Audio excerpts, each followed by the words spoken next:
Jusque-là, j'étais le seul coach et le coach global, le head coach de la Rock School. Et il y a peu, on a décidé d'investir dans plus de ressources et du coup de faire venir un coach spécifiquement pour le rôle de jungler en plus dans la Rock School.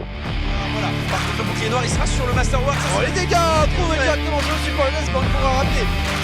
Engie dans la mêlée, Engie qui va pouvoir flash out. Donc mon arrivée à la Rock School, elle s'est vraiment très bien passée car j'avais déjà créé quelques liens on va dire à la DreamHack. Je me suis directement très bien entendu avec les joueurs et ça s'est confirmé durant la game au Qualifier Underdogs où encore après ça on a gardé bonne ambiance. J'ai tapé dans l'œil aussi du coach Mephisto et c'est pour ça qu'il m'a recruté pour venir ici. Je trouve que ouais, c'est vraiment bien d'avoir pris quelqu'un d'autre en fait, parce qu'il peut vraiment se focus sur seulement moi en fait.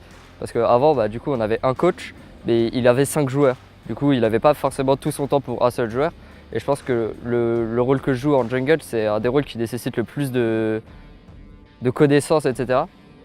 Et du coup, le fait d'avoir un autre joueur qui joue la même chose que moi, c'est vraiment bien pour pouvoir justement se focus là-dessus et du coup laisser du temps pour le coach pour les 4 autres joueurs.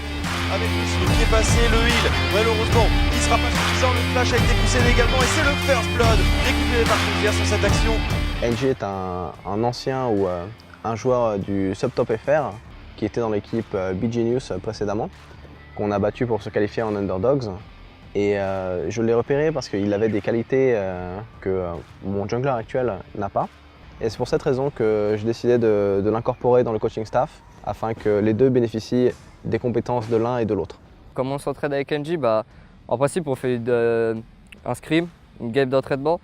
Une fois que la partie est terminée, qu'on fait après du coup c'est on monte, on va à son bureau, on a du coup le replay de la partie, on va le regarder ensemble et là on va commenter, il va me dire, je vais dire mon point de vue, il va me dire son point de vue et après on tranche.